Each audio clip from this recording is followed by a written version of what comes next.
இந்த காணொளியிலே சொல்லப்படக்கூடிய எந்த கருத்துக்களும் யாரையும் தனிப்பட்ட முறையில் புண்படுத்துவதற்காகவோ அல்லனா இடையூறு ஏற்படுத்த வேண்டும் என்ற நோக்கத்தோடு சொல்லப்படவில்லை. இவர்கள் இந்த மேலே இருக்கின்ற இவர்கள் இருவரும் தற்போது இஸ்லாமிக் ஸ்காலர் என்கிறார்கள், அதாவது இஸ்லாமிய அறிஞர்கள். இவர்கள் ஏற்கனவே கிறிஸ்தவ மதத்தினுடைய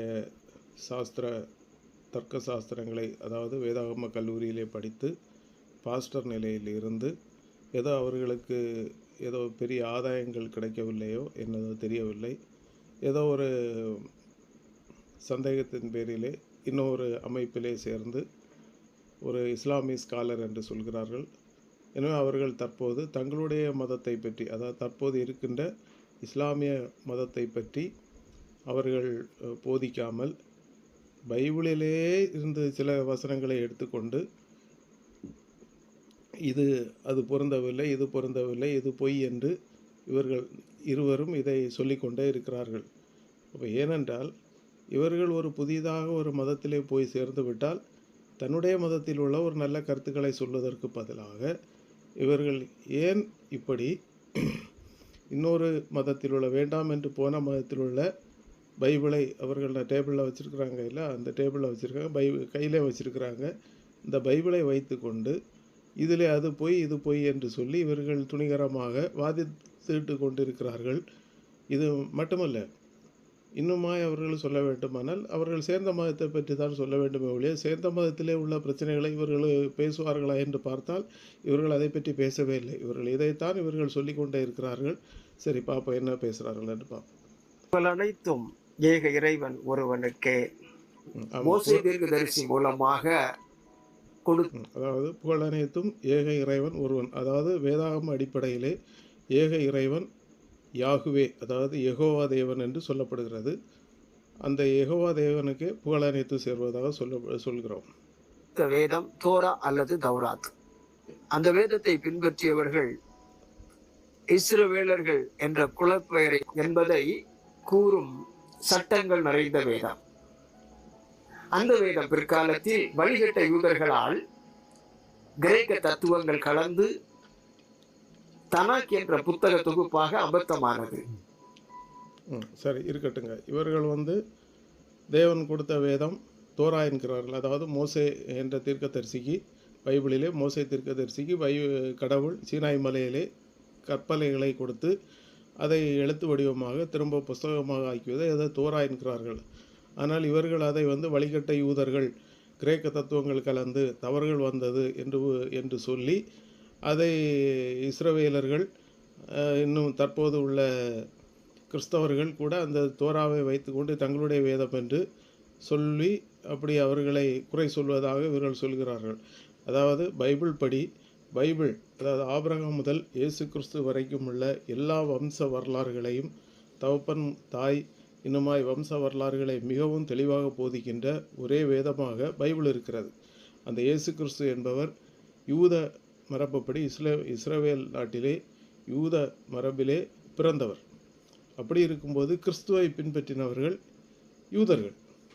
பழைய ஏற்பாடு ஒரு பக்கம் இருந்தாலும் அந்த இயேசு கிறிஸ்து பழைய ஏற்பாட்டின் வம்ச வழியிலே வந்ததினால் கிறிஸ்தவர்கள் அந்த தோராவையும் இன்னுமாய் இப்போது இருக்கின்ற, அதாவது இஞ்சில் அல்லது அந்த புதிய ஏற்பாடு, இந்த ரெண்டையும் சேர்த்து பரிசுத்த வேதமாக கிறிஸ்தவர்கள் வைத்திருக்கிறார்கள் என்றால் இவர்களுக்கு இதில் ஏன் இந்த மன வருத்தமும் கோபமும் அல்லனா ஒரு காழ்ப்புணர்வு என்றுதான் தெரியவில்லை. சரியே, நீ சொல்வதை கேட்போம். அதைத்தான் இப்பொழுது இருக்கிற யூதர்கள் வைத்திருக்கிறார்கள். அந்த அபத்தமான வேதம் தான் யூத மதத்தின் வேத தொகுப்பாக இருக்கிறது. அந்த அபத்தம் என்று இவர்கள் மிக சுருக்கமாக சொல்லிவிட்டார்கள். இவர்கள் அபத்தம் என்று எப்படி சொல்வார்கள் என்று அவர்களிடம்தான் கேட்க வேண்டும். அதாவது சொல்லப்போனால் இவர்கள் தற்போது தங்களை இஸ்லாமிக் ஸ்காலர், அதாவது இஸ்லாமிய அறிஞர்கள் என்று சொல்கிறார்கள். 6 லட்சம் ஹதீஸ்கள் இருந்த நேரத்திலே தற்போது நிலவில் உள்ளது 7775 ஹதீஸ்கள் நிலவில் இருக்கிறது. இதிலே 59,225 ஹதீஸ்கள் ஒளிவாக்கப்பட்டது. ஏனென்று கேட்டால் இவர்கள் இனி பதில் சொல்வார்களா என்று கேட்டால் இவர்கள் பதில் சொல்லவே முடியாது.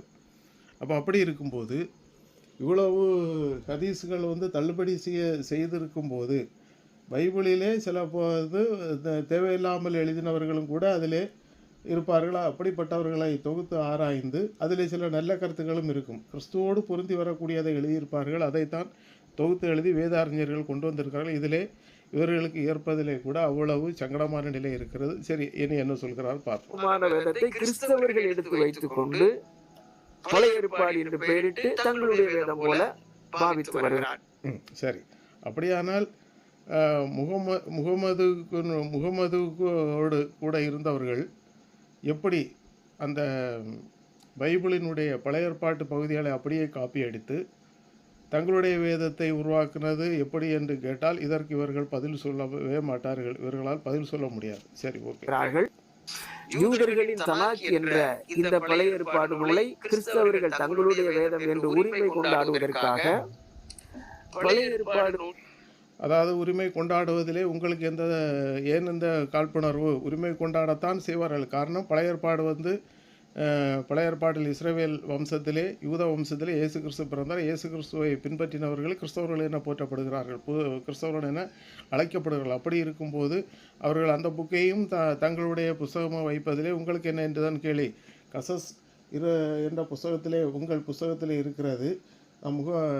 நான் மோசையை அழைத்த போது நீ அங்கே இருந்தாயே என்று அவர் கேட்டபோது இவர் எந்த பதிலும் சொல்லவில்லை. அப்படி இருக்கும்போது இவர்கள் எந்த விதத்திலே இவர்கள் சரியானவர்கள் என்று கேட்டால் இவர்கள் அதற்கும் பதில் சொல்ல முடியாது. ஓகே.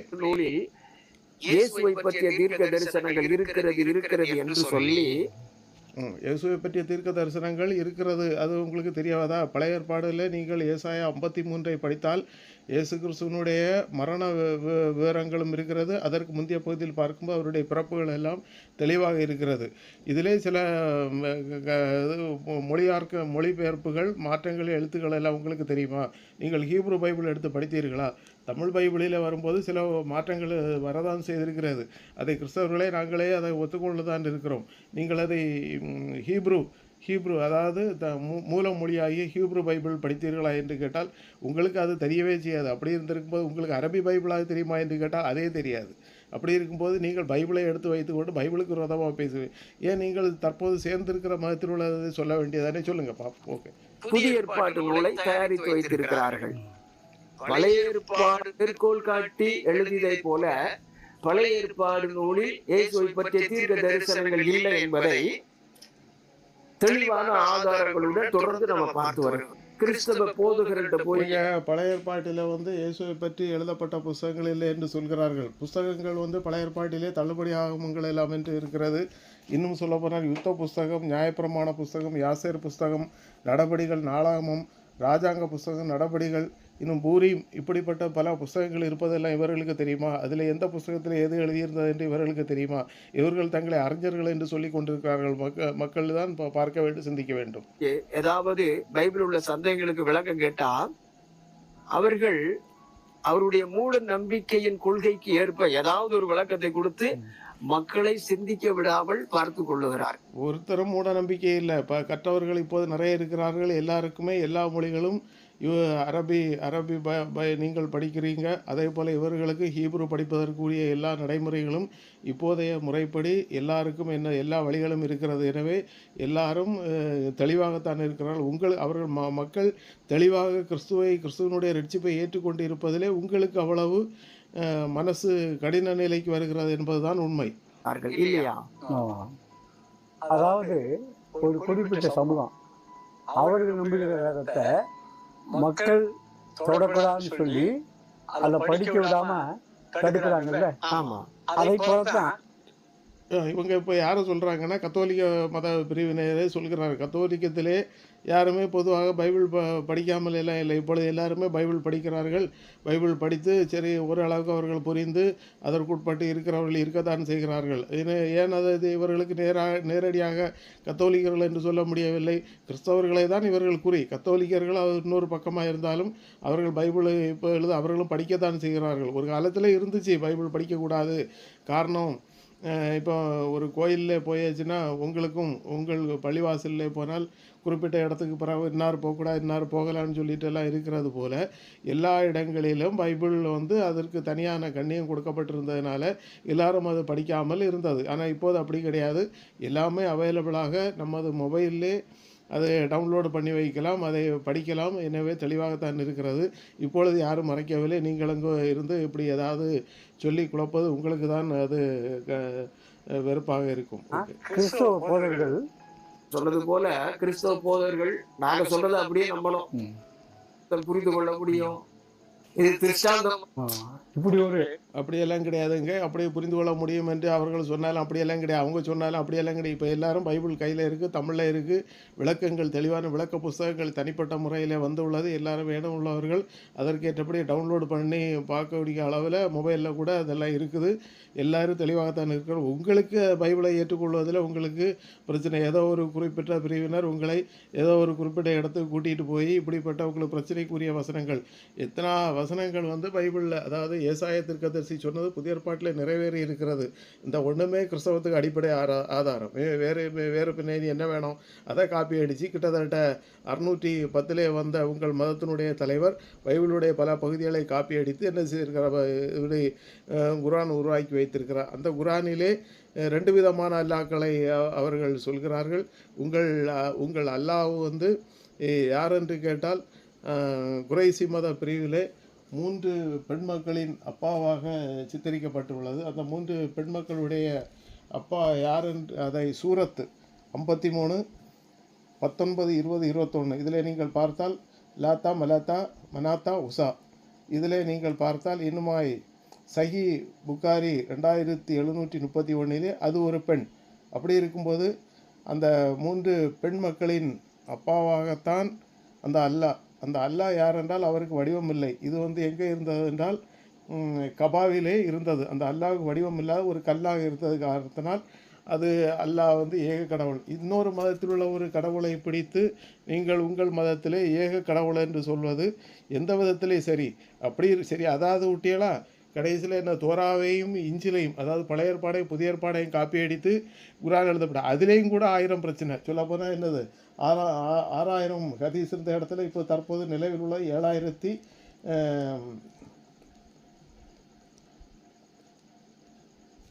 லட்சம் ஹதீஸ்கள் இருந்த இடத்துல இப்போ தற்போது நிலவில் இருந்த 7775, 59,225 ஹதீஸ்கள் காணாமல் போய் உள்ளது. இதை பற்றி கேட்டால் நீங்கள் என்ன பதில் சொல்வீர்கள் என்று கேட்டால் உங்களுக்கே தெரியாது. சரி, ஓகே. நூதனமான கண்டுபிடிப்பு அதை இவங்க பைபிள்ல எடுத்து வச்சுக்கிட்டு தமிழுடைய வேதம் என்று உரிமை கொண்டாடணும்னா ஜனங்க கீழ்ப்படிய எங்களுடைய, அதாவது எங்களுடைய வேதங்கள் தாங்க. அது யூதர்கள், இஸ்ரவேலர்கள், அடுத்தது இஸ்ரவேலர்கள் வந்து யூதர்களாக மாறினார்கள். அந்த இஸ்ரவேல் வம்சத்தில் யூத வம்சம் இயேசு கிறிஸ்து பிறந்தார். இயேசு கிறிஸ்துவை பின்பற்றினவர்கள் கிறிஸ்தவர்கள். அப்படி இருக்கும்போது கிறிஸ்தவர்கள் பழைய ஏற்பாடு நூலை வைத்துக்கொள்வதனால உங்களுக்கு என்ன மன வருத்தம் என்பது தான் கேள்வி. நீங்கள் காப்பி அடித்து வைத்திருக்கிறீர்கள், இதே நாங்கள் கேட்டால் நீங்கள் என்ன சொல்லுவீங்க? சொல்ல மாட்டீங்க. நல்லாவே கர்த்தருக்கு தெரியும். ஆமா, நீங்க சொன்னது முழுக்க முழுக்க உண்மை. குழந்தைக்கு சொல்ற மாதிரிக்கு தெளிவா புரியும்படி சொன்னாலே வணங்கா கழுத்தில் உள்ள ஜனங்கள் கீழ்ப்படிய மாட்டாரு. கர்த்தருக்கு நல்லா தெரியும். இப்படி இருக்க இது ஆவிக்குரிய சத்தியம், இது ரகசியம், இது வெளிப்பாடு, இது நிழலாட்டம், இது திருஷ்டாந்தமா சொல்லப்பட்டிருக்கு, இதை இப்படி புரிஞ்சுக்கா அப்படின்ற கர்த்தர் சொல்லுவாரா? ஒரு காலம் கர்த்தர் சொல்லவே மாட்டார். ஓ, நீங்கள் எப்படி சொல்ல வரீங்களா? உங்கள் குரான் வந்து கவிதை நூல் என்று சொல்லப்பட்டுள்ளது. இதை பற்றி உங்களுக்கு என்ன கருத்து? அப்போ கவிதை வந்து கடவுள் வந்து கவிதையாக பாடிட்டு இருந்தார், நடந்த சம்பவத்தை எழுதவில்லையா?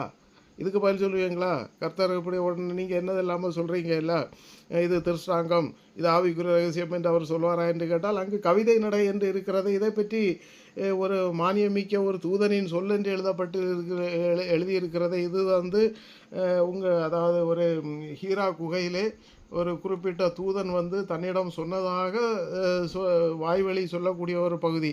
இது வந்து எப்படி என்று ஏற்றுக்கொள்ள முடியுமா? நீங்களாக இருந்தால் நம்புவீர்களா? அதை தான் நாங்கள் கேட்கிறோம். இவர்கள் கொள்கையை நிலைநாட்டுவதற்காக இந்த மாதிரி நூதனமான வார்த்தை பதங்களை எழுதி வைத்திருக்கிறார்கள் என்பதுதான் உண்மை.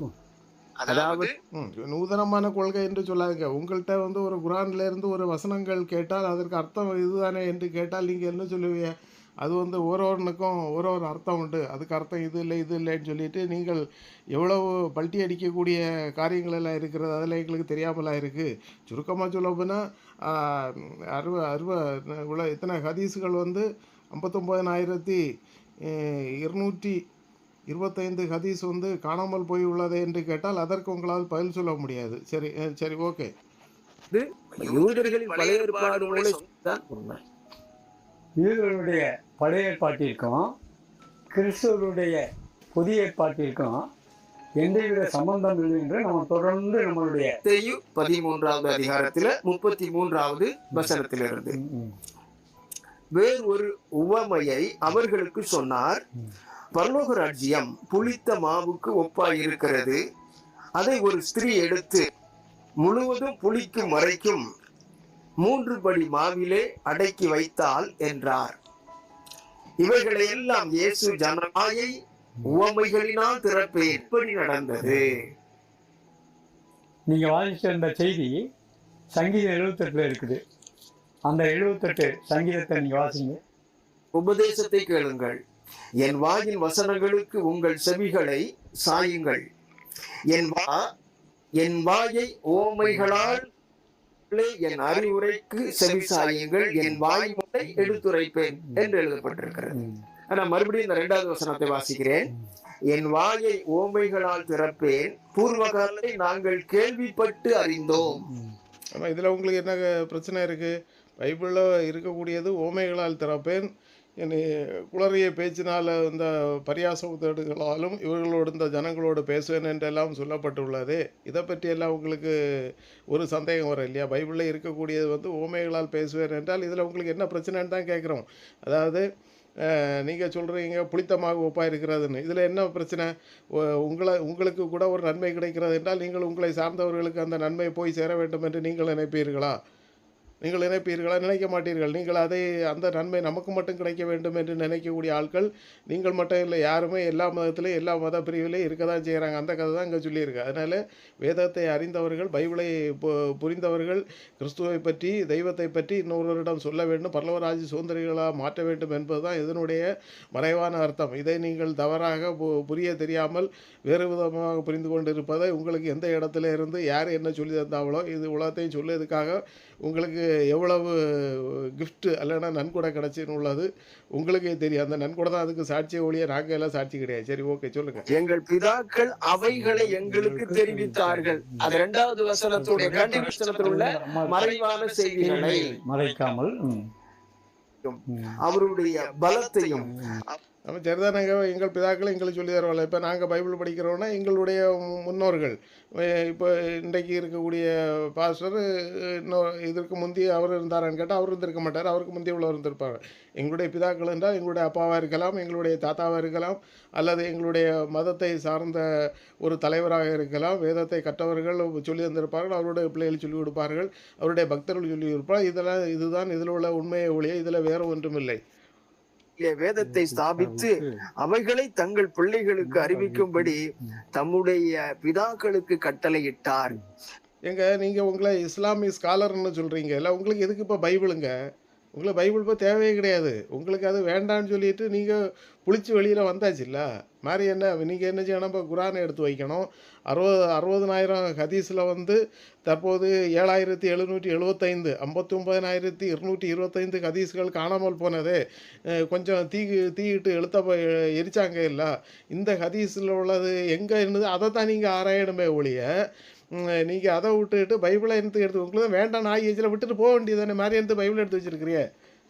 6வது வசனம், இனி பிறக்கும் பிள்ளைகளாகிய பின் சந்ததியார் அதை அறிந்து கொண்டு அவர்கள் எழும்பி தங்கள் பிள்ளைகளுக்கு அவைகளை சொல்லும்படிக்கும் தேவன் மேல் அவர்கள் தங்கள் நம்பிக்கையை வைத்து தேவனுடைய செயல்களை மறவாமல் அவர் கற்பனைகளை கை கொள்ளும்படிக்கும் இருதயத்தை செவ்வைப்படுத்தாமலும் தேவனை உறுதியாய் பற்றி கொள்ளாமலும் இருந்த முரட்டாட்டமும் கலகமும் உள்ள சந்ததியாகிய தங்கள் பிதாக்களுக்கு அவர்கள் ஒப்பாகாதபடிக்கும் இவைகளை கட்டளையிட்டார். பின்வரும் சந்ததிகளுக்கு மறைக்காமல் அந்த செய்திகளை தெரியப்படுத்துகிறார். நீ சொன்னது போல இது 78வது சங்கீதத்தை எழுதிய ஆசாப் என்ன சொல்றாருன்னா, அவர் கேள்விப்பட்ட செய்திகளை, அதாவது ஆசாப் அவருக்கு முன்னோர்கள் அறிவித்த இஸ்ரவேலருக்கு கொடுத்த அந்த வேதம் சொல்வதாக எழுதப்பட்டிருக்கிறது. அறியாத மக்களுக்கு ஆசாப் விளக்கமாக சொல்வதாக எழுதப்பட்டிருக்கிறது. இந்த சங்கீதம் 78 ஆசாப் தான் எழுதினார்ன்றது தெளிவா நம்ம தெளிவாக தெரியுதுல, ஆசாப் எழுதினார். இதில் உங்களுக்கு என்ன பிரச்சனை? ஏன் உங்களுக்கு இதில் மனக்கடுப்பு? இந்த பைபிளை தானே நீங்கள் காப்பி அடித்து குரான் எழுதி வச்சிருக்கிறிய, இது தெரியாதா உங்களுக்கு? முந்தி என்ன எங்கே இருந்து பேரிச்சப்பற பட்டைகளிலும் இது பேப்பர்களிலும் தோள்களிலும் கல்லுகளிலும் கொதுக்கப்பட்டு இருந்ததை என்ன செய்திருக்க முகமது காலத்தில் அபூபக்கர் எழுதினார், அவர் எழுதினார், இவர் எழுதினார். கொஞ்சம் என்ன செய்து தீயிட்டு கொளுத்தி இருக்கிறாங்க. அப்போ தீயிட்டு கொளுத்தப்பட்டதில் எத்தனை ஹதீஸ் காணாமல் போச்சுன்னு உள்ளது உங்களுக்கு தெரியுமா? அதாவது ஒரு இடத்துல என்ன சொல்லியிருக்கிறேன்னு சொன்னால், முந்தைய வேதங்களை நிரூபிப்பதற்காக இந்த வேதம். அப்போ இதில் உங்களுக்கு சந்தேகம் ஏற்படுமாயின் முந்தைய வேதத்தை ஆக்கியோன இடத்துல போய் கேளுங்கள் என்று சொல்லியிருக்கிறாங்க. இதை பற்றி எல்லாம் உங்களுக்கு தெரியாதா? பின்ன எடுத்து உங்களுக்கு அப்போ உங்கள் வாசிக்கிறவங்களுக்கும் தெளிவாக புரிஞ்சு கொள்ள முடியும். அப்போ உங்கள் தலைவர் உங்கள் முகமது ஏற்கனவே இது உண்மைன்னு அவர் எழுதின வேதம் உண்மைன்னு முந்தி உள்ள வேதத்தை சரி வைப்பதற்காக இது எழுதப்பட்ட. அப்படின்னா முந்தி உள்ள வேதம் தப்புன்னு சொன்னால் முகமது அதை இப்போ ப்ரூவ் பண்ணி எழுதி வச்சிருக்கிறாரு. பழைய வேதத்தில் உள்ள தவறையை அங்கே எழுதி வச்சிருக்கிறாரு. என்னத்துக்கு இப்படியெல்லாம் ஸ்டேஜ் போட்டு இப்படி சேரில் இருந்துட்டு ரொம்ப இஸ்லாமிய ஸ்காலர்கள், இஸ்லாமிய அறிஞர்கள் என்று சொல்லிக்கொண்டு நீங்கள் குரானை தான் நீங்கள் பேசணுமே ஒழிய வேண்டாத ஒரு புக்கை நீங்கள் சொல்லி ஆளி சேர்க்க வேண்டிய அவசியம் கிடையாது. அதாவது பெண் ஆசை காட்டி சொர்க்கத்துக்கு ஆளி சேர்க்கக்கூடிய கூட்டத்தில் சிலர் இருக்கிறாங்கன்னு பேர். அந்த கூட்டத்தில் நீங்கள் இல்லாமல் இருக்க பாருங்கள், அவ்வளோதான். இதில் ஆசாப்பு இயேசுவை பற்றி சொல்லலையே. சங்கீதம் 78:2 ஆசாப்பு பூர்வகாலத்து செய்திகளை தெளிவாத்தானே சொல்லியிருக்காரு. ஆமாண்ணா, இதை வாசிக்கிறவங்களுக்கே தெளிவாக புரிஞ்சுக்க முடியும். ஆமாம், எல்லாம் தெளிவாக தானே இருக்குன்னு தெரியுது இல்லை? எல்லாம் தெளிவாக தான் இருக்குது. எங்கள் குறைசிகளின் ஆராதனை நடக்கக்கூடிய இடத்துக்கு போயாச்சுன்னா அல்ல யாருன்னா தெரியும். குறைசிகள் இருக்கிறாங்க இல்லை, எங்கள் அரேபியாவில் குறைசிகள் இருக்கக்கூடிய இடத்துல நீங்கள் அவங்க தெய்வத்தை, அதாவது 360 கடவுள்கள், அதாவது அல்லாஹ் உட்பட 359 அல்லாவோட சேர்த்து 300 கடவுள்கள், இந்த 300 கடவுள்களை ஆராதிக்கின்ற குறைசிகள் இருக்கின்ற இடத்துல போனால் அல்லாஹ் யார் என்று தெரியும். அவரே இணை கடவுளா? அப்போ அப்படி இருக்கும்போது இந்த இணை கடவுள் 3 பெண் மக்களின் அப்பாவான அல்லாவை பிடித்து ஏக கடவுள் என்று சொல்லி தோராவிலிருந்து இஞ்சிலிருந்து பல பகுதி வசனங்களை இதற்கு இணையாக நீங்கள் சிப்டாக்கம் செய்து கொண்டு வந்தது எவ்வளோ பெரிய தந்திரசாலிகள் என்று. அதாவது உங்களுடைய தலைவர் என்ன எப்படி தந்திரசாலிகளுக்கெல்லாம் தந்திரசாலிகளாம். அப்படிலாம் நீங்களே இருக்கிறிய. ஓகே, சொல்லுங்க. அடுத்து சொல்லியிருக்கிறாரு. அதாவது யூதர்களுடைய பழைய ஏற்பாடு இப்படித்தானே பல வசனங்களா மாட்டியும் திருத்தியும் எழுதி வச்சிருக்காங்க. நம்ம ஏற்கனவே இதுக்கு முன்னாடி என்ன பார்த்தீங்க, ஒன்று அப்படியே பழைய எந்த வசனத்தையும் திருத்தியும் எல்லாம் இல்லை. சொல்லப்பட்டது நடந்தது உண்மை. அதுக்கு தான் நான் கேட்குறேன். இல்லை, எத்தனை விதமான யுத்த புஸ்தகம், நியாயப்பிரமாண புஸ்தகம், யாசர் புஸ்தகம், இந்த புஸ்தகங்களில் எழுதியிருந்ததெல்லாம் எப்படி எழுதியிருக்குன்னு உள்ளது உங்களுக்கு தெரியாதா? இன்னும் உபாகமும் 29 படித்தா மறைவானவைகள் நம்முடைய தேவனாகிய கர்த்தருக்கே உரியது, வெளிப்படுத்தப்பட்டவைகள் அதாவது மனித சந்ததிகளான யாருக்கு நம்ம மனிதனுடைய பிள்ளைகளுக்கும் உரியது என்று சொல்லப்பட்டுள்ளது உங்களுக்கு தெரியாதா? மாதிரியே உங்களுக்கு கூட ஏசாயா 7வது அதிகாரத்துல 14வது வசனத்துல கன்னிகைங்கிற வார்த்தையை மாத்தி எழுதினாங்க. அதே போல எரேமியா 33வது அதிகாரத்துல 33வது வசனத்துல நியாய பிரமாணத்தை அப்படின்னு கர்த்தர் சொல்லுவாரு. அந்த புதிய ஏற்பாட்டுல எபிரேயர் புத்தகத்துல பாத்தீங்கன்னா எபிரேயர் 8:10 அந்த நியாய பிரமாணத்துல அந்த நியாயங்கிற வார்த்தையை விட்டுட்டு வெறும் பிரமாணம் கொண்டு போவோம். இதை வச்சு அந்த ஆவின் பிரமாணம். இதுல உங்களுக்கு என்ன பிரச்சனை? நியாயப்பிரமாணம்னா என்ன, நியாயப்பிரமாணம்னா என்ன? ரெண்டுமே ஒன்று தான். பிரமாண புஸ்தகம்னா என்னது, நியாயப்பிரமாண புஸ்தகம்னா என்ன? அது ரெண்டுமே வேறையா? எல்லாமே ஒன்று தான். அப்போ நீங்கள் என்ன செய்யணும்? தமிழ் பைபிளை விட்டுக்கிட்டு ஏற்கனவே இருக்கக்கூடிய மூல வேதாகமமான ஹீப்ரு பைபிளுக்கு போகணுங்க. ஹீப்ரு பைபிளுக்கு போயிட்டு இன்னும் இதுக்கு மேலே உள்ள பெரிய பெரிய கிறிஸ்டியானிட்டியில் பெரிய ஸ்காலர்ஸ் எல்லாம் இருக்கிறாங்க. அதான் அவங்கள்ட்ட சொன்னேன் இல்லை, நீங்கள் டிஎன்டிஜேயோடு விவாதிக்கின்ற ஒய்டிஎம் அமைப்பினர் இருக்கிறாங்க, கேரளாவிலே ஷாஷி அமைப்பினர், அதாவது பிரதர் ஜெரி தாமஸ் இருக்கிறாங்க, வெங்கடேசன் இருக்கிறாங்க, இன்னுமாய் கேரளாவில் செபஸ்டின் புன்னக்கல் பிலிப் இருக்கிறாங்க. இவங்கள்ட்ட போய் பைபிளுக்கான ஆதார விளக்க வசனங்களை கேளுங்க, உங்களுக்கு தெளிவாக சொல்லி தருவாங்க. எனவே நீங்கள் வந்து இப்படிப்பட்ட ஒரு இல்லாத ஒரு கடவுள், இணை கடவுளை பிடித்து வைத்து கொண்டு கடவுள் என்று சொல்லி வழிபட்டு நரகத்துக்கு போயிடக்கூடாது என்பதை அவர்கள் உங்களுக்கு தெளிவாக சொல்லி தருவார்கள். உங்களுக்கு சந்தேகம் இருந்ததுனால் இன்னும் இலங்கை பகுதியில் டாக்டர் சுரேஷ் ராமச்சந்திரன் என்பவர் இருக்கிறார், நீங்கள் அவங்கள்ட்ட கேளுங்க. உங்களுக்கு எந்த வசனத்துக்கு எங்கேருந்து விளக்கம் வேணுமோ தெளிவாக கேளுங்க. ஃபோன் போடுங்க, நீங்கள் ஃபோன் கூப்பிடுங்க, அவங்க தருவாங்க. இன்னும் அதை நீங்கள் மொபைலில் பாருங்கள். கிரைஸ்ட் ஜெனரேஷன் பிரதர் செபஸ்டின் புன்னக்கால் பிலிப்புன்னு இருக்குது. உங்களுக்கு நம்பர் எல்லாம் இதில் வரும். உங்களுக்கு நீங்கள் அவங்கள்ட்ட பேசுங்க, உங்களுக்கு தெளிவாக விளக்கம் தருவாங்க. சும்மா இங்கே இருந்துட்டு இப்படி ஒரு மேடை போட்டு ஸ்டேஜ் போட்டு அங்கே தான் பெரிய ஒரு அறிஞர்கள் என்று சொல்லி தேவையில்லாத கதைகளை விவாதிக்கங்க. நீங்கள் விவாதிக்கணுன்னா குரானை எடுத்து வச்சு விவாதிங்க. ஓகே, உருவாக்குறாங்க. இப்படி திருத்தல் வேலைகள் நிறைய ஆனா நீங்க சொன்ன அந்த விஷயத்தை ஓகே. ஆமாம், அதாவது மொழி மாற்றம் நடத்தும் போது திருத்தல் வேலை வராதா? நீங்கள் என்ன வாங்க நீங்கள் சொல்கிறீங்கன்னு. அப்படின்னா என்னது, குரானில் எத்தனை பழைய எரிக்கப்பட்ட காப்பிகள் எல்லாம் எங்கே? இதுக்கு பதில் உங்கள்கிட்ட உண்டா? இது கேட்டாச்சுன்னா உங்களுக்கு வந்து பதில் வராது. சரி, ஓகே. பொய்ய நான் இப்ப வாசிக்கிறேன். லூக்கா 24வது அதிகாரத்துல 45 இயேசு சொல்வதாக எழுதப்பட்ட வசனம். அப்பொழுது வேத வாக்கியங்களை அறிந்து கொள்ளும்படி அவர்களுடைய மனதை இயேசு திறந்து அவர்களை நோக்கி, எழுதியிருக்கிறபடி கிறிஸ்து பாடுபடவும்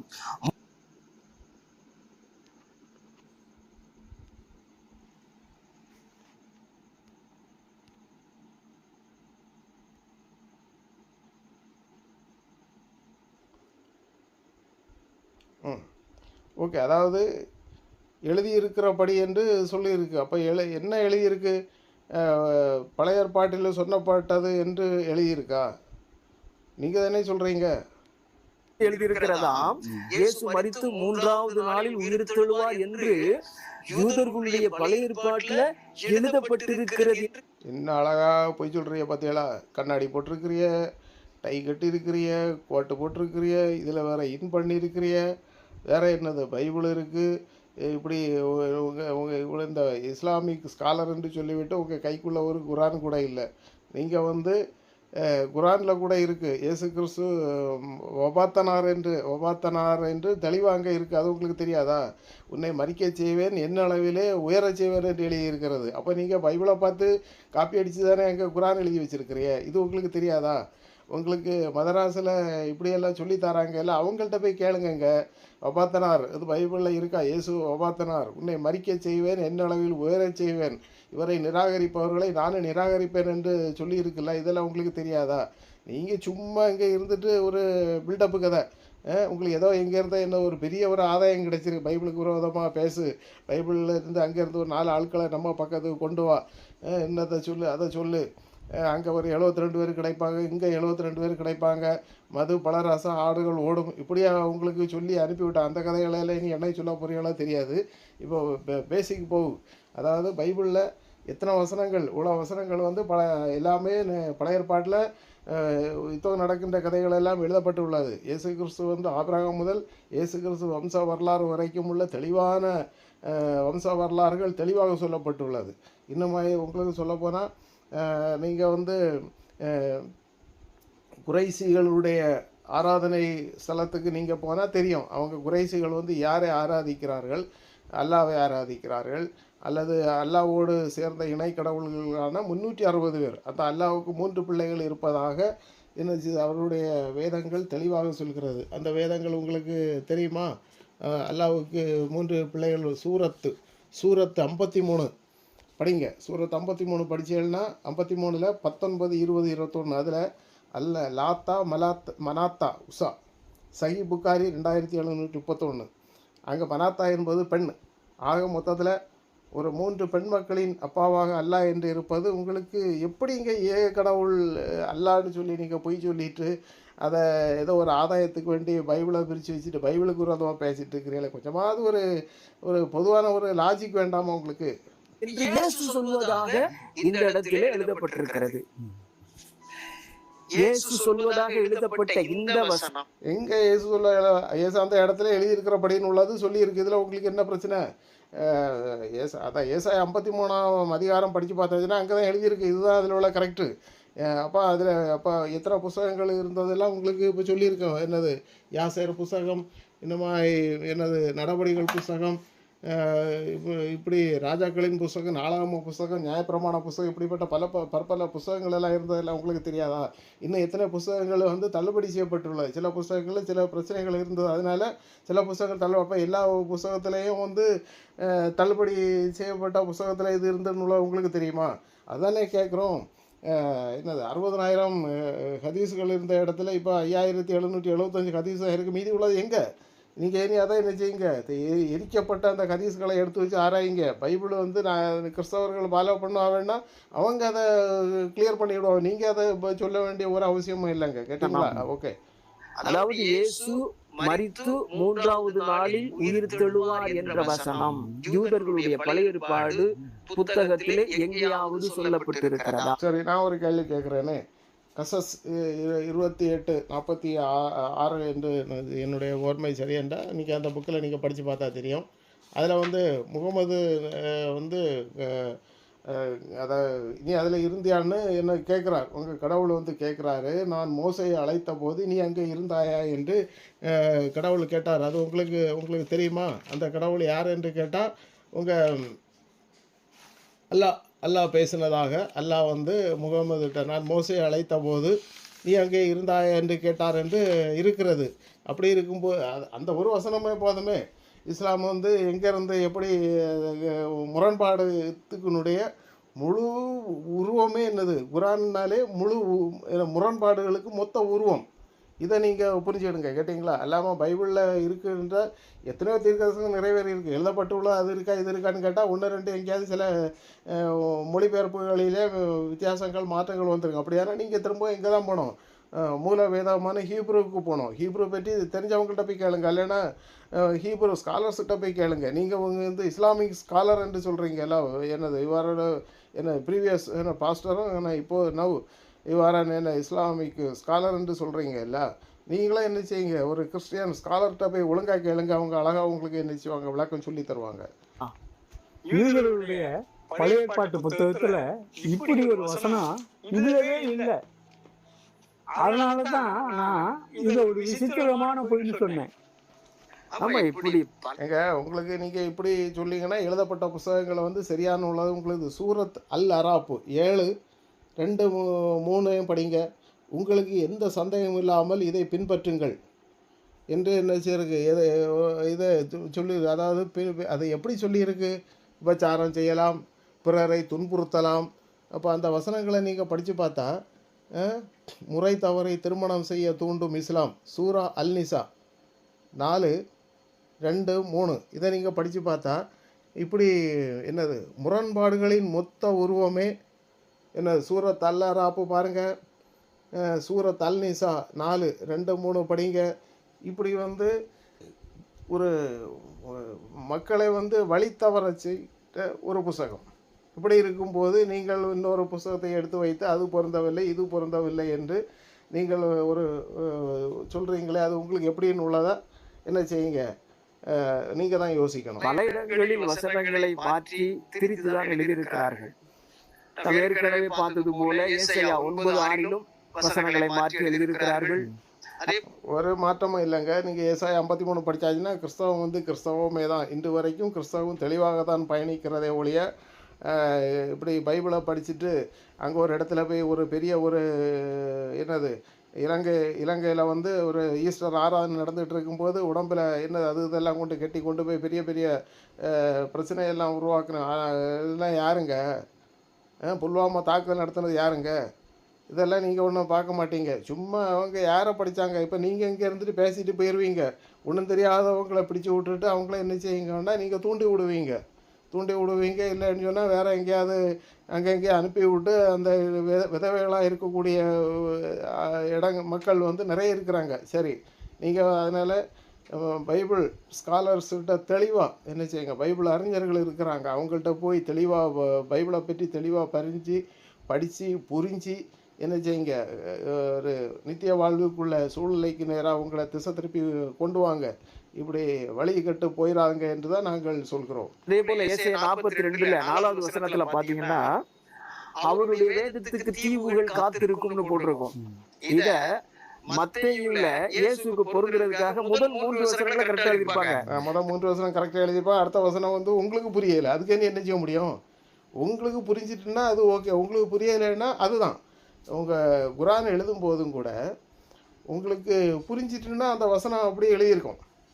எந்த வசனம் உங்களுக்கு புரியலையோ இல்லைன்னா அது உங்களுக்கு பிரச்சனையை உருவாக்குதோ, இயேசு கிறிஸ்து வழி தான், இயேசு கிறிஸ்து தான் ஒரு மனுஷனை கிறிஸ்தவ மோட்சத்துக்கு கொண்டு வரக்கூடிய வழி என்ற அந்த லைன் வந்துட்டுன்னா உடனே அதுக்கு விரோதமாட்டு என்ன செய்வீங்க, ஒரு அல்லாஹூ என்று ஒரு பதத்தை அங்கே வைத்து அவர் நேர்மையானவன், என்னது கருணை மிக்கவன் என்றெல்லாம் வச்சுட்டு எல்லாம் எழுதி கொண்டு வந்துட்டு இப்படி ஒரு பிரச்சனை என்ன செய்யணும் உருவாக்கி வச்சது எந்த மதம் உள்ள உங்களுக்கு நல்லா தெரியுங்க. அதனால் இந்த மாதிரிப்பட்ட ஒரு சூரத்து என்னது சூரத்து தௌபா 9:123 படித்தாங்கன்னா ஒரு மோதல் போக்கை உருவாக்குவதற்காகவே என்ன செய்கிறீங்க, இப்படி அடுத்து இருக்கக்கூடியவங்களை என்ன செய்வாங்க, காபீர்களுடன் போரிடுங்கள் என்று வரைக்கும் சொல்லப்பட்டுள்ளது. இதெல்லாம் உங்களுக்கு தெரியாதா? கப்பங்கட்டும் வரை போரிடுங்கள் என்றெல்லாம் சொல்லப்பட்டுள்ளது. இதெல்லாம் உங்களுக்கு தெரியாதா? அதாவது சத்துருக்களை சிநேகிக்க சொன்னது பைபிளுங்க. அதை இயேசு கிறிஸ்து வந்து சத்துருக்களை சிநேகிக்க தான் சொல்லியிருக்கிறாரு. அதாவது உங்களுக்கு அடுத்து இருப்பவனுக்கு வந்து அதை சத்ருவாக இருந்தாலும் அவனை சிநேகிக்கணும், ஆகாரம் கொடுக்கணும்னு சொல்லியிருக்கு. இங்கே அப்படி கிடையாது. அவன் காபீரை வந்து எந்த அளவுக்கு நீங்கள் விமர்சனம் செய்திருக்கிறீங்கன்னு உள்ளது தெரியாதா? பட்டிக்கும் பண்ணிக்கும் துல்லியம் சமம்னு எல்லாம் எழுதி வச்சிருக்கு யாரு? சரி, ஓகே, அடுத்தது வாங்க. 4வது வசனத்தை மட்டும் இப்படி பல வசனங்களை திருத்தி மாத்தியும் 4ஆம் வசனம் உங்களுக்கு புரியலைங்க. 4ஆம் வசனம் உங்களுக்கு புரியலைன்னா நீங்கள் என்ன செய்யுங்க, கிறிஸ்டியன் ஸ்காலர்ஸ்கிட்ட போய் கேளுங்க. இந்த வசனம் எங்களுக்கு புரியலைங்க, இதுக்குள்ள அர்த்தம் என்னன்னு உள்ளது போய் கேளுங்க. வேண்டாம், உங்களுக்கு பைபிள் இந்த கிறிஸ்தவம் பைபிள் எல்லாம் உங்களுக்கு பிடிக்கலை, வேண்டான்னு வெளியில் வந்தாச்சு, அதனால இனி குறை சொல்லி தானே ஆகணும். அதனால குறை சொல்லுறதே உங்களுக்கு வழி. அதனால் நீங்கள் பைபிளை வச்சு அதை குறை சொல்லிகிட்டு இருக்கும்போது நீங்கள் என்ன செய்யணும், உங்கள் இப்போ நான் சொன்னேன்ல ஒரு 5775க்கு போக மீதி காணாமல் போன அல்லனா எரிக்கப்பட்ட அந்த ஹதீஸ்கள் அல்லனா ஒளிவாக்கப்பட்ட ஹதீஸ்கள் எல்லாம் இருக்குல்ல, இதெல்லாம் எங்கே போச்சு, இதில் உள்ள நல்ல கருத்துக்கள் எங்கே, அது எல்லாத்தையும் தேடி ஆராய்ச்சி அதில் உள்ள நல்ல கருத்துக்களை கொண்டு வர்றதுக்கு உள்ள ஒரு வழியை பாருங்கள். சரிங்களா? எழுதுறது கைவந்த கலரான அவர்களுக்கு, அதனால அவங்க எப்படியும் மாற்றுவாங்க. ஆமா, பழைய ஏற்பாட்டு புத்தகத்துல யார் யாருக்கோ சொன்ன வசனத்தெல்லாம் எடுத்து இயேசுவுக்கு பொருந்துற மாதிரி எழுதி வச்சிருந்தாங்க. யார் யாருக்கு சொன்ன வசனம் சொல்றீங்களா? யார் யாருக்கு சொன்ன வசனம் உங்களால் சொல்ல முடியுமா? பழைய ஏற்பாட்டில் சொல்லப்பட்டக்கூடியது, பழைய ஏற்பாட்டில் மேசியா என்று ஒருவர் வருவார் என்றால் மேசியா இயேசு கிறிஸ்துவாக வந்துள்ளார். அவர் எப்படி வருவார் என்று கேட்டால் அதற்கு என்னது, ஏசாயா 53ஆம் அதிகாரம் ஏசாயா பகுதியை நீங்கள் படித்து பார்த்தாச்சுன்னா அதுக்கு முந்தின பகுதியில் இயேசு கிறிஸ்துவனுடைய பிறப்புகள் தெளிவாக சொல்லப்பட்டு அவருடைய மரணமும் தெளிவாக சொல்லப்பட்டுள்ளது. இன்னும் மீதி எழுதப்பட்ட புஸ்தகங்களெல்லாம் தள்ளுபடியான புஸ்தகங்களெல்லாம் உங்களுக்கு தெரியுமா? தெரியாது. அப்படி இருக்கும்போது நீங்கள் தான் உங்களை என்ன செய்து உங்களுக்கு புரியாத வசனங்களை என்று சொல்லி உடனே அதை வேற ஒரு மாதிரியாக திசை திருப்பி கொண்டு வர்றது உங்களுக்கு கைவந்த கலையாகிவிட்டது. எனவே நீங்கள் உங்கள் மத புஸ்தகத்தை ஆராய்ச்சி செய்து ஒரு நேர்வழிக்கு, அதாவது 3 ஒரு பங்கு இஸ்லாம் மக்கள் இருக்க இஸ்லாம் மக்களுடைய மதிப்பை பெறுவதற்கான ஒரு வழியை நீங்கள் ஆராய வேண்டுமே ஒழிய நீங்கள் பாக்கி இருக்கக்கூடியவங்களை வந்து குழியில் பிடிச்சி இழுக்கிறதுக்காக நீங்கள் என்ன செய்ய ட்ரை பண்ணாதுங்க. ஆய்வு செய்து பார்த்ததுல அது போயின்னு தெரிந்து கொண்டோம். அடுத்து பழைய ஏற்பாட்டுள்ள வசனங்களை மாத்தி இயேசுக்கு பொருந்துற மாதிரி எழுதியிருந்தாங்க. அதுவும் ஆய்வு செய்து பார்க்கும் பொழுது இவங்க ஆய்வு எல்லாம் ஒன்றுக்கும் ஆகாதுங்க. எல்லாமே ஏசாய பகுதியை படித்தாலே கிறிஸ்தவம் கிளியர். ஆபிரகாம் முதல் இயேசு கிறிஸ்து வரைக்கும் உள்ள வம்ச வரலாறுகள், மரியாள், யோசேப்பு, அதனுடைய வம்ச வரலாறுகள் மிகவும் தெளிவாக சொல்லப்பட்டுள்ளது. இன்னும் தானியல் பகுதியை படித்து பார்த்தாச்சுன்னா அந்த மேசியா சங்கரிக்கப்படுதல் சம்பவங்கள் வரைக்கும் அங்கே எழுதப்பட்டுள்ளது. இனி இவங்களுக்கு இனி என்ன வேணும்? இவங்க அந்த இயேசு கிறிஸ்து வந்து இயேசு கிறிஸ்து இல்லை, ஆபிரகாம் வந்து ஈசாக்கை தான் பலி கொடுத்தார். அது தெரியுமா? அது தெளிவாக இருக்குது. இவங்க என்ன செய்கிறாங்க? இஸ்மவேலை பலி கொடுத்தார். அப்படி எங்கே இருக்குது? பைபிளில் எங்கே இருக்குது? அதாவது பைபிள் கிபி 325க்குள்ளே பைபிள் என்னது குரோடீகரணம் செய்யப்பட்டு முடித்தாயிற்று. 610 இயேசு கிறிஸ்து மரித்து என்னது சொர்க்க சொர்க்ககரணம் செய்து, அதாவது மோட்சத்துக்கு போய் கிட்டத்தட்ட 500 வருஷங்களுக்கு பிறகு கிபி 570 வருஷங்களுக்கு பிறகு இவர் என்ன செய்கிறாரு, முகமது நபி பிறக்கிறார். அவருக்கு என்ன செய்கிறது, ஹீரா குகையில் சில வார்த்தைகள் கிடைத்ததாக இவர் சொல்கிறார். இவர் குறைசி மத பிரிவினை சார்ந்தவர். அப்போ குறைசி மதத்திலிருந்து ஒரு கடவுளை பிடித்து வைத்து இது தங்களுடைய ஏக கடவுள் என்று இவர்கள் பொய் சொல்வது எந்த விதத்திலே சரி என்று இவர்களிடத்துல தான் நம்ம தான் கேட்கணுங்க. அதனால் இவங்க தெரியாமல் போட்டு ஏதாவது இவங்க என்னச்சுவாங்கன்னா உளருவாங்க, மேலே இருந்துட்டு என்னச்சுவாங்க உளறிட்டே இருப்பாங்க. அதனால் உளரக்கூடியவங்கள என்னச்சு உளறிட்டே இருங்கன்னு சொல்லிட்டு விடுறது தான் முறை. அதனால் அதை பற்றி கவலைப்படாமல் கிறிஸ்தவர்களாகிய நீங்கள் பைபிளை தெளிவாக படிங்கள். உங்களுக்கு தெரியாவிட்டால் என்ன செய்யுங்க, உங்கள் போதகர்கிட்ட தெளிவாக கேளுங்க, இல்லைன்னா ப்ரேயர் பண்ணுங்க. உங்களுக்கு இதனுடைய காரியங்கள் என்ன செய்ய வெளிப்படும். வெளிப்பட்ட பிறகு நீங்கள் அதை என்ன செய்யுங்க, தெளிவாக படித்து முன்னேறுங்க. ஓகே, பொருந்தல போய் என்று தெரிந்து கொண்டோம். அப்புறம் பழைய ஏற்பாட்டில் அப்படி ஒரு வசனமே இல்லை, ஆனா எழுதியிருக்கிறபடியே உரைத்தபடியே என்னது எழுதியிருக்கிறபடி உரைத்தபடி எல்லாம் சரிதாங்க. அதாவது சூரா அல்-சபா 34-44 படித்தேன்னா, இவர்களுக்கு முன் இவர்கள் இவர்கள் ஓதக்கூடிய வேதம் கொடுக்கப்படவில்லை என்று சொல்லியிருக்கு. அப்போ இது அரேபியாவினுடைய அந்த சமுதாய மக்களுக்காக அவர்களாகவே உருவாக்கின ஒரு மத கொள்கை தான் முகமது நபி. அல்லாமல் இவர்களுக்கு முன், அதான் அரேபியர்களுக்கு வேதம் அப்போது கொடுக்கப்படவில்லை. அப்போ அதற்கு முன்பு இந்த அரேபியர்களுக்கு முன்பு உள்ளவர்களுக்கு யெகோவா தேவனிடமிருந்து வேதம் கொடுக்கப்பட்டுள்ளது. எனவே சூரா அல்-சபா 34-44 தெளிவாக படியுங்கள். இன்னும் சூரத் அல்-பக்ரா 2:41, நான் இறக்கிய இந்த வேதத்தை நம்புங்கள், இது முன்னருள்ள வேதத்தை மெய்ப்பிக்கிறது. அப்படி இருக்கு, தெரியுதா? அப்போ இது முந்தி இருக்கக்கூடிய சூரத் அல்-பக்ரா 2:41. நான் இறக்கிய இந்த வேதத்தை நம்புங்கள். அதாவது முகமது நபி தற்போது குரான் என்று ஒன்றை இருக்கிறார்கள். இந்த வேதத்தை நம்புங்க, இது முன்னர் உள்ள வேதத்தை மெய்ப்பிக்கிறதா. அப்போ யார் இதில் உண்மையை சொல்ல, யார் இதை பொய் சொல்லான்னு உள்ளது நீங்கள் என்ன செய்யணும், நல்லா மனசிலாக்கணும். சரி, ஓகே. தீர்மானிக்கப்பட்டபடியே வேதத்தில் சொல்லப்பட்டபடியே என்று விசித்திரமான சில பொய்களையும் கையாண்டு எழுதியிருக்கிறார்கள். ஒரு பொய்யும் இல்லை. முகமது நபி வாழ்ந்த காலத்தில் இவருக்கு ஏதோ ஒரு பிரச்சனை வந்திருக்கு. இவருக்கு குகையிலிருந்து ஏதோ சில கனவுகள் கிடைத்ததாகவும் கவிதைகள் பாடிக்கொண்டு இருந்தது போல் ஒரு பிரச்சனை வந்த நேரத்தில் அவருடைய காலத்தில் வாழ்ந்த ஒரு கிறிஸ்தவர், அவருடைய பெயர் வராகி என்று சொல்லப்படுகிறது. அந்த வராகிகிட்ட போய் உங்கள் முகமது நபிக்கு தீர்த்தம் தெளித்தாங்களா, தண்ணி தெளித்தாங்களா, அவர்கிட்ட வச்சு ப்ரேயர் பண்ணினாங்களா என்னென்னு உள்ளதை பாருங்கள். முதலாவது உங்கள் மதத்தில் உள்ள தவறுகளை என்ன செய்யுங்க, நீங்கள் புதுசாக போயிருக்கிறீங்க இல்லை, அந்த மதத்தில் இருக்கக்கூடிய பிரச்சனைகளை முதல்ல பாருங்கள், அதை பார்த்து அதை தெளிவாக படிங்க. ரெண்டாவது என்ன செய்யுங்க, அதில் உள்ள பிரச்சனைகளை மாற்றி அது 72 கன்னிகள் கிடைப்பார்களா, அப்போ நம்ம வீட்டில் உள்ள இருக்கக்கூடியவர்களுக்கு என்ன, இன்னும் அதை தெளிவாக படிங்கங்க. குரானை நீங்கள் சும்மா ஏதோ அது கரெக்டான புஸ்தகம் என்று நினச்சி என்ன செய்கிறாங்க, ஏமாந்துறாங்க. பரலோக ராஜ்யம் புசிப்பும் குடிப்பும் இல்லை, அது பரிசுத்த ஆவியினால் உண்டான சமாதானம் என்று பைபிள் தெளிவாக சொல்லப்படுகிறது. உங்களுக்கு என்னது, அங்கே மது பல ரச ஆறுகள் ஓடும். ஆய்வு செய்து பார்க்கும் பொழுது அதுவும் பொய் என்று ஒரு பொய்யும் இல்லை. பழைய உங்கள் சொர்க்கலோகத்தில் ஒரு ஆணுக்கும் ஒரு பெண்ணுக்கும் திரும்ப 72 கிடைக்கும் என்று இருக்கு. அதெல்லாம் உங்களுக்கு தெரியுமா? தெளிவாக குரானை படிங்க, தெளிவாக தெரிகிறது. ஆமாம், அவங்க ரட்சிப்புன்னு சொல்கிற கொள்கையே பொய் தானே. எங்கே பொய்? ஒரு மனுஷன் பரிசுத்தமாக வாழணும்னு சொல்லக்கூடியதில் உங்களுக்கு என்ன பொய்? பரிசுத்தமாக வாழனா அடுத்தவனுக்கு தொந்தரவு செய்யக்கூடாது, பொது சொத்து கேடு செய்யக்கூடாது, அடுத்தவனுக்கு குடியை கெடுக்கக்கூடாது, தனக்கு அடுத்து இருப்பவனையும் எந்த மதத்துக்காரனாலும் அவன் கிறிஸ்தவனாக இருந்தாச்சுன்னா அவனை ஒரு நெருங்கிய பாதையில் அடித்து தள்ளி ஒதுக்கி தள்ளுன்னு சொல்லியிருக்கேன். கிறிஸ்தவனை பண்ணிக்கும் பட்டிக்கும் நாய்க்கும் துல்லியமாட்டு இணையாட்டு உங்களுக்கு சொல்லியிருக்கேன். இதில் உங்களுக்கு என்ன இதாக உங்களுக்கு ரட்சிப்பு கேடு? அப்போ இப்படி நீங்கள் அடுத்த மனுஷனை வந்து இப்படி நிசாரமாக பேசுறது உங்கள் இதுக்கு ரட்சிப்புக்கு நல்லதா? சத்துருவை நேசிக்க சொன்ன மதம் வந்து ஒழுங்காக தான் இருக்கிறதுங்க. அவன் யோக்கியமாக வாழணும், சுத்தமாக வாழணும், கடவுளுக்கு ஏற்றபடி வாழணும்னு தான் சொல்லியிருக்கு. இதில் உங்களுக்கு இதை உங்களுக்கு ஏற்றுக்க மனம் இல்லைன்னா அதுக்கு என்ன செய்யுதுக்கு? ஓகே. அவங்க ரட்சிப்புன்னு சொல்றதே ஒரு மூட நம்பிக்கை தானே. ஆமா. ஓஹோ! அப்போ ஒரு மனுஷன் பரிசுத்தமாக இருந்து நல்ல மரணம் ஏற்பட்டு அவன் கடவுள்கிட்ட போகிறது மூடநம்பிக்கை இல்லை.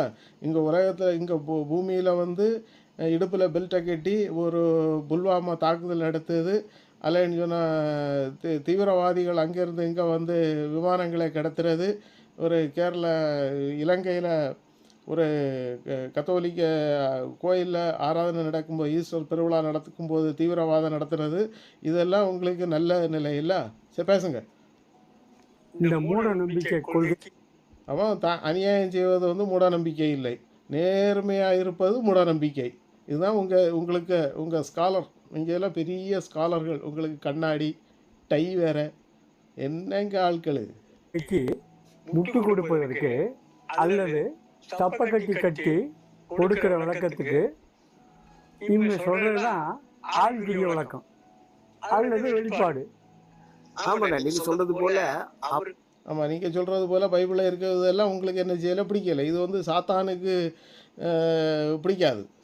பைபிளில் இருக்கக்கூடிய நல்ல கருத்துக்கள் வந்து சாத்தானுக்கு தான் பிடிக்காதே ஒழிய ரட்சிக்கப்படுகிற ஒருவனுக்கு வந்து என்னது நல்ல தேவ பலன் என்று தான் பைபிள் சொல்லியிருக்கே ஒழிய வேறு ஒன்றும் கிடையாது. உங்களுக்கு தான் அது என்ன செய்யலை, பிடிக்கலை. அடுத்தவனுக்கு துந்தரவு செய்ய கிறிஸ்தவ அனுமதி கொடுக்கவில்லை. சத்ருவை சிநேகிக்க தான் என்ன செய்ய சத்ருவை சிநேகிக்க அனுமதி கொடுக்கிறது. புரியுதா? மோதல் போக்கை உருவாக்கும் நோக்கத்தோடு பைபிள் எந்த இடத்துலையுமே என்ன செய்யலை, கொடுக்கப்படவில்லை என்பதை நீங்கள் புரிந்து கொள்ள வேண்டும். ஓகே.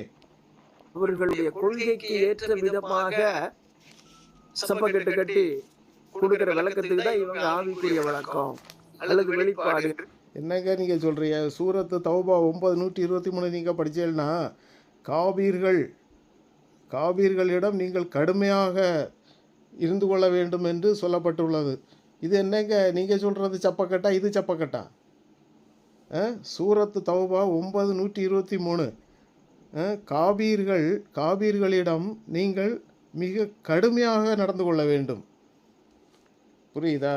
அதனால் ஏதாவது நீங்கள் சொல்லக்கூடாது என்று சொல்லுகிறார்கள். நடுநிலை கண்ணோட்டத்தில் பார்த்தாதான் உண்மை எது பொய் எது என்பதை விளங்கிக் கொள்ளலாம். நடுநிலை கண்ணோட்டத்தோட பார்த்தா சரி, சொர்க்கம் நரகமும் ஒரு மனுஷன் ஏற்றுடலைன்னு வச்சுவிடுவோமே. அவன் எத்தனையோ என்னது அந்த அது எப்படி நாஸ்திகன் என்று நம்ம தமிழில் சொல்லுவோம். கடவுளை ஏற்றுக்கொள்ளாதவன், கடவுளை நம்பாதவன், அவன் வந்து எத்தனையோ பேர் நல்லவன் இருக்கான். அது உங்களுக்கு தெரியுமா?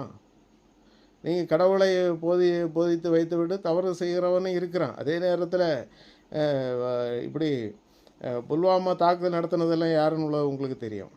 அதனால் கிறிஸ்தவத்துக்கு விரோதமாக பேசுகிறத முதல்ல என்ன செய்யுங்க, கட் பண்ணுங்க. உங்களுக்கு பிடிக்கலைன்னா என்ன செய்யுங்க, நிறுத்துங்க. அவ்வளோதான் முடியும். ஆமா, பைபிளை மேலோட்டமாக படிக்கிற கிறிஸ்தவர்கள் இதை சத்தியம் என்று நம்புகிறார்கள். ஆனா பைபிளை மேலோட்டமாக இல்லை, சரி தெளிவாக படித்து தான் அவங்க என்ன செய்கிறாங்க, சத்தியம் என்று நம்புகிறாங்க. மேலோட்டமாக படித்து எல்லாருக்கும் அது புரியலாம் செய்யாது. அவங்க அதுக்குள்ளவங்கள்ட்ட கேட்டு அறிஞ்சு தெரிஞ்சு தான் என்ன செய்யாங்க, சத்தியம் என்று புரிகிறாங்க. மேலோட்டு படித்து யாருமே என்ன செய்ய முடியாது, புரிய முடியாது என்பதை புரிந்து கொள்ளுங்கள். ஆழமாக ஆராய்ந்து பார்த்தால்தான் இது மூட நம்பிக்கையை சார்ந்த கொள்கையை உடைய மதம் என்பதை அறிந்து கொள்ள முடியும். ஒரு மூட நம்பிக்கையை பற்றி நீங்கள் எடுத்து காட்டுங்க. பைபிளில் ஒரு இடத்துல உங்களால் ஒரு மூட நம்பிக்கை சார்ந்த மதம்னு சொல்லிட்டு ஒரு லைன் இருக்கக்கூடிய ஒரு லைனை எடுத்து தர முடியுமா? காட்டுங்க, உங்களால் எடுத்து காட்டுங்க. சவால் நம்முடைய ஆய்வுகள் உண்மையை தேடுகிற கிறிஸ்தவர்களுக்கும் சந்தேகத்தில் இருக்கிற கிறிஸ்தவர்களுக்கும் பயனுள்ளதா இருக்கும்னு நான் நம்புகிறேன். நிச்சயமாக இதே போல மற்றொரு ஆய்வுடன் மீண்டும் ஒரு பயனும் கிடையாது. நீங்கள் போடுறதுனால பைபிளை என்ன செய்வாங்க, சந்தேகத்தில் இருக்கக்கூடியவங்க பைபிளை தெளிவாக அறிஞ்சு என்ன செய்வாங்க, அவங்க பாஸ்டர்மார்கள்ட்ட போய் கேட்டு அவங்க அடுத்த கமெண்ட் பதில் போடுவாங்க. இல்லைன்னா அவங்களே வீடியோ எடுத்து என்ன செய்வாங்க, போடுவாங்க. இந்த 2 பேரும் யார், உங்கள் குடும்பத்தில் சார்ந்தவங்க உங்களை என்ன நிலைமையில் ஆக்கி வச்சுருக்கிறாங்கன்னு உள்ளது அவங்களே போடுவோம். உங்கள் குடும்பத்தில் உங்களுக்கே ஒரு மதிப்பு இருக்காது. நீங்கள் கிறிஸ்தவங்களாக இருந்துட்டு அங்கேருந்து வெளியில் வந்து இன்னொரு இடத்துல போய் ஜமாத்தில் போய் சேர்ந்து அங்கே உங்களுக்கு சில கேள்விகள் இந்த பைபிளில் இருந்து சில உங்களுக்கு புரியாத சில புதிரான கேள்விகளை எடுத்து வச்சு இதை போய் என்ன செய்யுங்க பேசணும்னு சொல்லுவாங்க. இனி என்னெல்லாம் சொல்லித்தர போகிறாங்கன்னு உள்ளது நீங்கள் நீ போக போக சொல்லுவீங்க. அதை நாங்கள் பார்க்கலாம். ஓகே, அதுக்கும் விளக்கம் தரலாம். கர்த்தர் உங்களை நேரான பாதையில் வழி நடத்துவாராக. ஆமீன். கர்த்தர் எங்களை